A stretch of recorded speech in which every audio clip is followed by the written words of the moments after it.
Mom said, "Stay away from Christmas, you useless failure." That text hit while I was parked right outside their house, snow piling on the windshield trunk, full of gifts I'd wrapped myself. No call, no explanation, just a sentence that ended 20 years of obedience. So I didn't go in.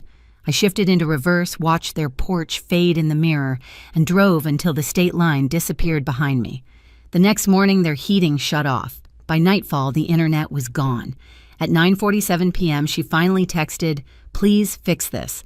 I just smiled because she had no idea what was coming next.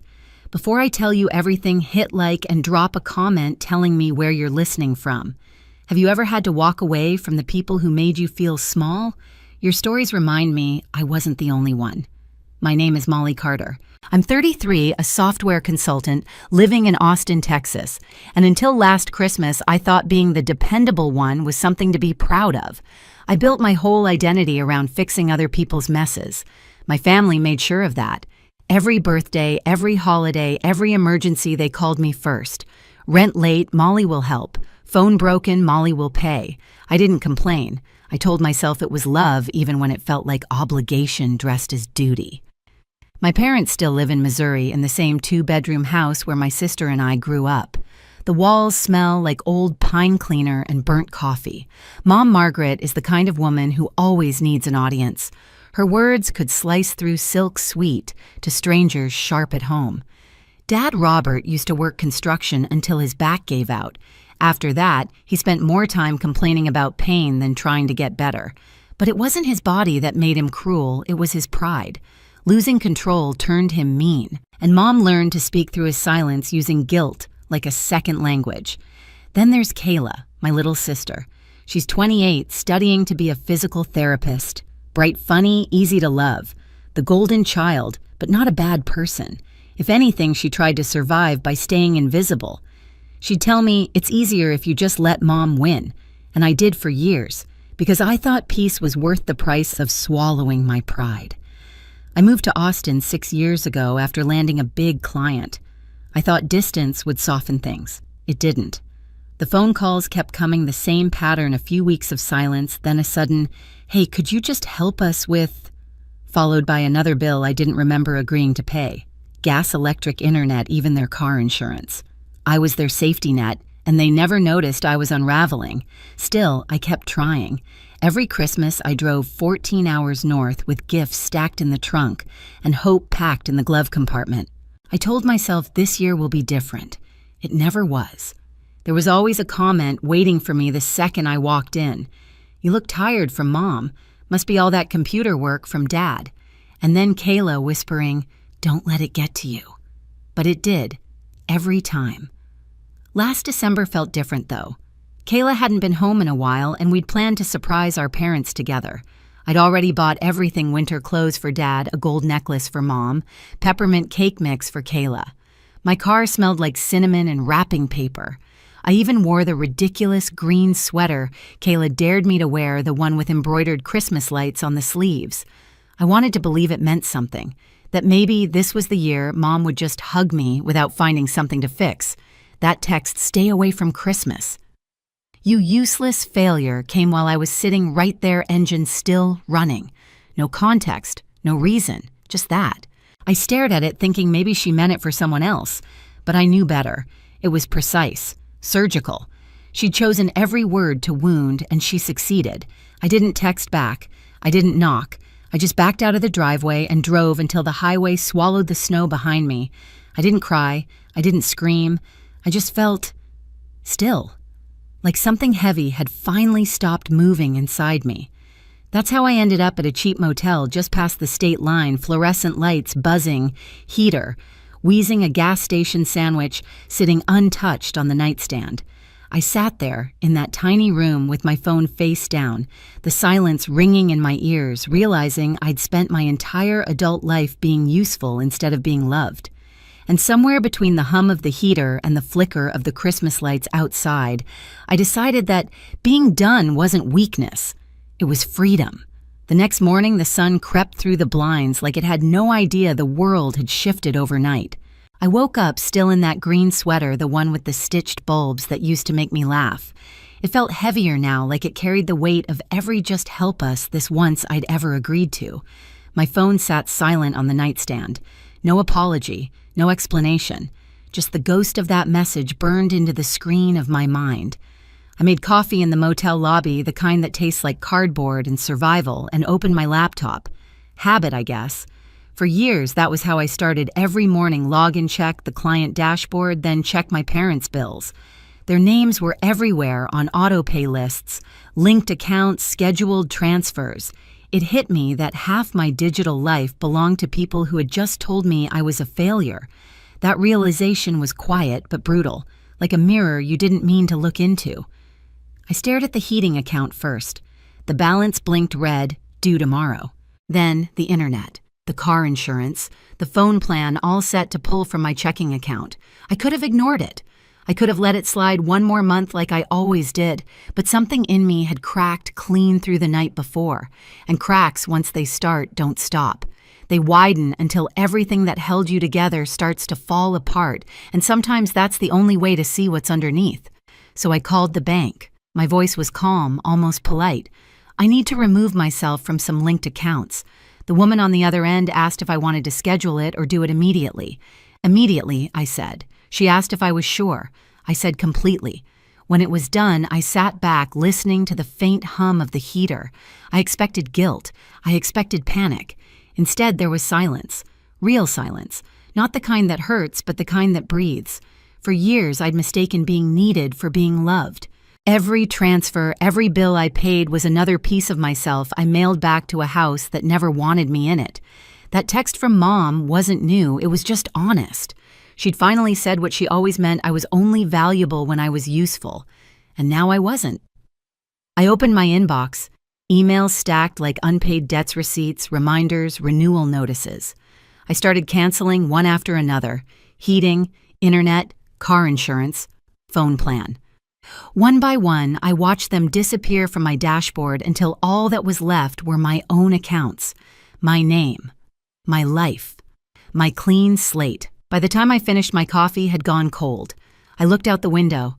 Snow was melting on the motel parking lot, turning to thin rivers under the winter sun.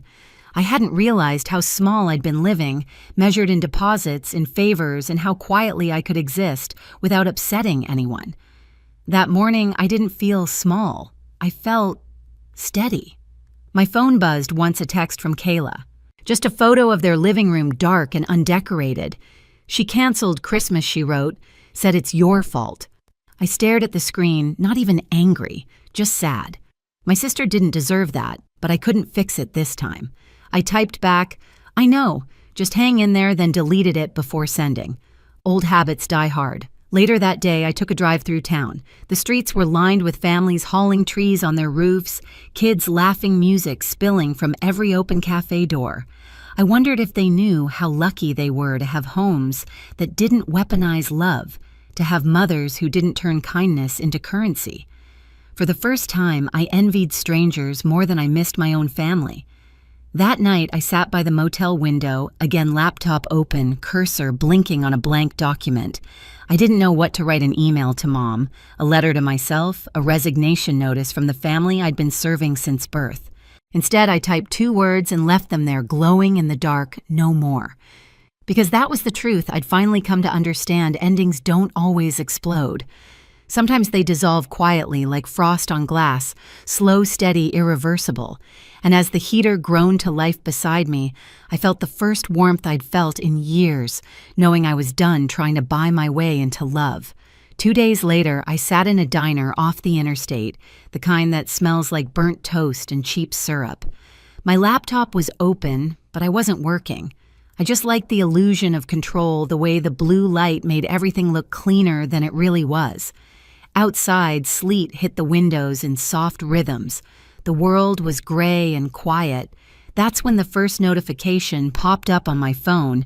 Heating payment failed. I didn't react. I just watched the screen fade back to black, like it had delivered a secret meant only for me. 10 minutes later, another Buzz internet service suspended. Then, an hour after that, car insurance lapsed.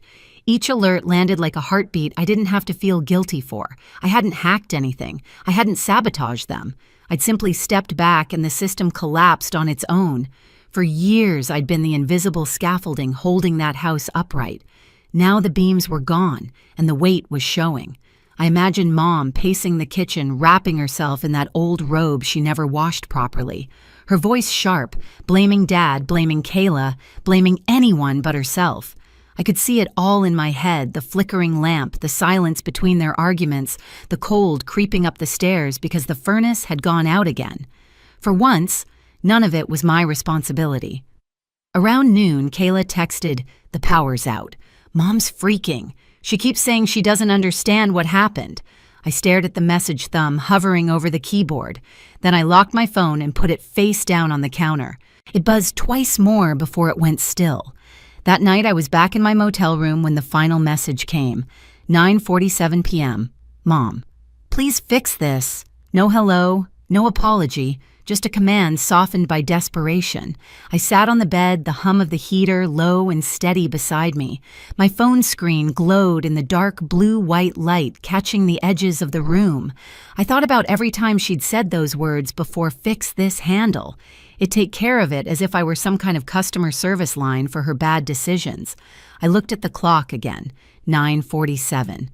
I remembered the smell of peppermint from the gifts still sitting in my trunk, untouched the paper curling at the edges now. I should have been home by then, sitting in that same living room under flickering Christmas lights, pretending the hurt didn't matter. But instead, I was free. Cold, but free. I typed one word no, then I deleted it. She didn't deserve even that much. Instead, I turned off the phone, set it on the nightstand, and just sat there listening to the quiet hum of the motel heater. People think revenge is loud, dramatic, fiery something you brag about. But the best kind is silent, the kind that looks like peace to everyone else. The next morning, the motel lobby TV played a local weather report, another snowstorm sweeping through Missouri. I pictured the old house, the one I grew up in, dark, unheated, wrapped in white silence. I should have felt bad. Maybe a part of me did, but another part whispered, "This is what boundaries sound like." Later that day, I took a drive without a map. The snow turned to rain somewhere past the county line. I stopped at a rest area, watched the gray water ripple across the parking lot, and finally turned my phone back on. 32 missed calls, 12 voicemails. The first few were angry. The next ones sounded scared. By the end, Mom's voice was small. "Please, Molly, we don't know what to do." I didn't listen to the rest. I just hit delete. When I stepped back into my car, the air felt clearer somehow. I turned the key and the dashboard lights blinked awake, steady, reliable mine. For the first time, I realized I didn't have to fix anyone else's mess to feel like I belonged somewhere. I drove until the radio static faded, until there was nothing but the hum of the tires and the soft, sure voice in my head repeating what I'd been too afraid to say for years. You don't owe them peace if they keep building war. By mid-January, the silence started to change. It wasn't peaceful anymore. It was waiting. Every day felt like the pause before a storm. Kayla called one night, her voice small, almost apologetic. "Something's off," she said. "Mom's been forgetting things. Dad keeps saying she's sick. They're fighting all the time." I didn't know what to say. I'd spent weeks ignoring their chaos, trying to relearn what quiet felt like. But a part of me still cared, and that part hated itself for it. "Just keep your distance," I told her. A few days later, my phone rang again, this time from a number I didn't recognize. It was Aunt Lee, calm, direct the way she'd always been. "Molly," she said, "we need to talk. There's something you should know." We met halfway in a diner that smelled like bleach and bacon grease. She came in holding a worn manila folder thick with papers. She didn't order coffee. She just slid the folder across the table. "I've been keeping these," she said, "for a long time." Inside were copies of my checks, transfers I'd made over the years to help with bills, but some of them had been cashed by someone else. Not Mom, not even in her handwriting. The signatures were all the same, awkward, slanted masculine. Dad's. "He's been moving money between accounts," Aunt Lee said, "using your mother's name, telling her you stopped helping years ago." The diner noise blurred. Forks, clinking doors, opening, laughter, it all dissolved into static. He told her I abandoned them. Aunt Lee nodded. She believed him. Everyone did. I didn't realize I was shaking until she reached across the table and steadied my hand. "I'm going over there," she said. "This weekend. You should know what's coming." Saturday arrived gray and brittle. Aunt Lee didn't warn anyone. She just showed up at the house. Kayla was already there dropping off groceries. Mom answered the door in her robe, her eyes dull and distant. And Dad, he looked surprised, then angry. The kind of anger that hides behind authority. According to Kayla, Aunt Lee walked in like she owned the place, set the folder on the kitchen table and said, "We're going to talk about the money." Dad tried to dismiss her. "This isn't your business." But Lee opened the folder anyway. Receipts, bank statements, copies of texts, all of it spilling across the table like spilled wine. She had proof of every dollar he'd taken, every lie he'd told. Kayla later told me that Mom just sat there silent, watching, and then slowly her face changed. Confusion first, then horror, then something that looked a lot like grief. "Robert," she said quietly, "what did you do?" He didn't answer. He just stood up, muttering, "You don't understand." He went into the kitchen, slammed the door so hard the pictures on the wall tilted. For almost half an hour, no one spoke. Then Mom started to cry. Not loud, not dramatic, just a low, broken sound. She looked at Kayla, then at Aunt Lee. "Did Molly know?" she asked. Kayla said, "She knows now." When Aunt Lee called me that night, her voice was steady but tired. "It's done," she said. "He's gone. Your mother knows everything." I didn't speak. I just sat there on the edge of the bed watching snowflakes slide down the window pane. The motel room smelled like detergent and stillness. "Do they want me to come back?" I finally asked. Aunt Lee hesitated. "She wants to talk to you. Really talk." I imagined the scene, the old dining table, the papers still scattered, my mother sitting there in the quiet wreckage of her own denial. For a second, I almost felt sorry for her. Almost. But then I remembered the text. "Stay away from Christmas, you useless failure." The way she'd sent it without hesitation, the way it sliced me open. She hadn't written it because she was tricked. She'd written it because she'd believed it, and I couldn't unhear it. I took a deep breath. "Tell her I wish her well," I said, "but I'm not coming back." Aunt Lee sighed. "She's trying, Molly." "I know," I said softly, "but trying doesn't undo years of looking away." We said goodbye and I hung up. For a long time, I just sat there letting the quiet settle around me again. The kind that felt different now, earned, not imposed. Then my phone buzzed one last time. A text from Kayla. "He's gone. Mom's a mess. She keeps saying your name." I typed out a reply, "I'm sorry," then deleted it. Instead, I opened the motel window, let the cold air rush in and whispered to the night, "You built this, not me." Because that's what no one tells you about revenge. Sometimes the best ending isn't confrontation or forgiveness. It's the simple act of walking away and letting the truth do the damage for you. I lay back on the bed, watching the snow blur into the streetlights, and a small, tired smile crept across my face. She had no idea what was coming next, but now finally it had come. A week later, the calls stopped. No more numbers I didn't recognize, no more voicemails thick with guilt or rage. Just silence.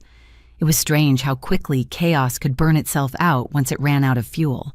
I'd rented a short-term apartment by then, nothing fancy, just a one-bedroom near downtown Austin with creaky floors and sunlight that spilled across the couch every morning. The quiet felt earned, not empty. For the first time, I didn't wake up to someone needing something from me. No lists, no invoices, no crises labeled urgent. Kayla texted a few times. Short messages at first, "She's in therapy." "Dad's still gone. It's weird without him." Then one night she sent a longer one. "Mom keeps talking about you. She's different. She writes things down now instead of shouting. She said you were right, that love shouldn't hurt like that." I stared at the message until the screen dimmed. I didn't know how to feel. Relief, maybe. Or exhaustion. A few days later, an email arrived from Mom. The subject line, "Talk." Inside one sentence. "I know I failed you, but I never stopped loving you." I read it twice. Once as a daughter, once as the woman who finally stopped bleeding for everyone else. Then I hit delete, not out of anger, just acceptance. Because love, when it's weaponized, stops being love. Kayla didn't understand. She called that weekend. She's trying Molly. She's really trying. I know, I said. Then why can't you just forgive her? I looked out my window at the city lights, soft and distant, because forgiveness isn't the same as reunion. I can wish her peace without walking back into the fire. There was a long pause. You sound cold, Kayla said quietly. Maybe I said, or maybe I finally learned what warmth really feels like. When we hung up, I sat there a long time. The heater hummed low in the background, and for a strange second, I thought about Missouri, the smell of old pine cleaner, the hum of that broken vent in my childhood room, the sound of snow tapping the glass. None of it hurt anymore. It just existed. I started running again, picked up 2 new clients, filled my apartment with plants that didn't need much care, but still managed to grow. I learned how to cook something more than instant noodles, and when people asked about my family, I stopped making excuses. I just said, "We're distant." It was simple, honest, and true. One evening, as the sky bruised into orange and violet, I pulled the green Christmas sweater from the back of my closet, the one with the stitched lights. I'd kept it, though I hadn't meant to. I folded it neatly, laid it on the balcony railing, and let the wind take it. It drifted down slow, twisting once, before catching on the branches of the tree below. The tiny lights shimmered in the fading sun like they were still trying to glow. That was my last goodbye. People always imagine revenge as something grand cinematic, but mine ended quietly with no witnesses, no applause. Just peace, the kind that doesn't need to be proven. I poured myself a cup of tea, opened the window wider, and let the cool air wash over the room. Somewhere out there, I knew my family was learning how to live without me, and I was finally learning how to live without them. Sometimes silence really is the loudest revenge. It doesn't roar or announce itself. It just settles, soft, final, absolute.